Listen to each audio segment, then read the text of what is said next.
കോതമംഗലം കോട്ടപ്പടിയിൽ അജ്ഞാത ജീവി നായയെ കടിച്ചു കൊന്നതായി പരാതി. കോട്ടപ്പടി മുട്ടത്തുപാറ സ്വദേശി സാബുവിന്റെ വളർത്തുനായയെയാണ് അജ്ഞാത ജീവി ഇന്ന് വെളുപ്പിനെ കടിച്ചു കൊന്നത്. കോട്ടപ്പടി മുട്ടത്തുപാറ സ്വദേശി സാബുവിന്റെ വളർത്തുനായയെയാണ് അജ്ഞാത ജീവി കടിച്ചു കൊന്നത്. ഇന്ന് വെളുപ്പിനെ 4 മണിയോടെ പ്രദേശവാസികൾ ശബ്ദം കേട്ടിരുന്നു. പിന്നീട് നേരം വെളുത്തപ്പോഴാണ് നായ കഴുത്തിനു പരിക്കേറ്റ് പറമ്പിൽ ചത്തുകിടക്കുന്നതായി കണ്ടത്. വനപാലകരെ വിവരമറിയിച്ച് കാത്തിരിക്കുകയാണ് വീട്ടുകാർ. പ്രദേശവാസികൾ ഭീതിയിലാണെന്നും വന്യമൃഗശല്യം കൊണ്ട് പൊറുതിമുട്ടിയിരിക്കുകയാണെന്നും പൊതുപ്രവർത്തകനായ ജുവൽ ജൂഡി പറഞ്ഞു.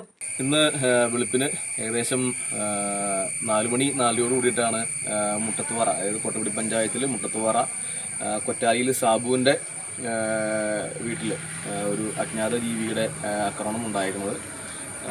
അവർ വളർത്തിക്കൊണ്ടിരുന്ന ഒരു പട്ടിനെയാണ് ഈ അജ്ഞാത ജീവി കടിച്ച് കൊന്നിരിക്കുന്നത്. കഴുത്തിനാണ് മുറിവുകൾ. അപ്പോൾ വെളുപ്പിന് 4 മണിയോട് കൂടിയിട്ട് സമീപവാസികൾ ഭയങ്കരമായ സൗണ്ടും കാര്യങ്ങളൊക്കെ കേൾക്കുകയുണ്ടായി. പക്ഷെ പേടിച്ചിട്ട് ആരും പുറത്തേക്ക് ഇറങ്ങി നോക്കിയില്ല. അപ്പോൾ ഇപ്പോൾ പട്ടീനെ കാണാതെ അവർ പട്ടിയുടെ ഉടമസ്ഥർ അന്വേഷിച്ച് ചെന്നപ്പോഴാണ് പട്ടി ഇങ്ങനെ ചത്തു കിടക്കുന്നതായിട്ട് കാണുന്നത്. അപ്പോൾ ഇവിടെ വനമേഖലയോട് ചേർന്ന പ്രദേശമാണ്. കാട്ടാനശല്യം സ്ഥിരം, എന്നും രാവും പകലും കാട്ടാനശല്യം നേരിടുന്ന ഒരു മേഖലയും കൂടിയാണ്.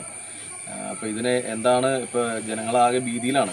ഇതെന്താണ് സംഭവിച്ചേക്കുന്നത്, എന്ത് ജീവിയാണെന്നുള്ളതിനെ പറ്റിയിട്ട് ആർക്കും അറിവായിട്ടില്ല.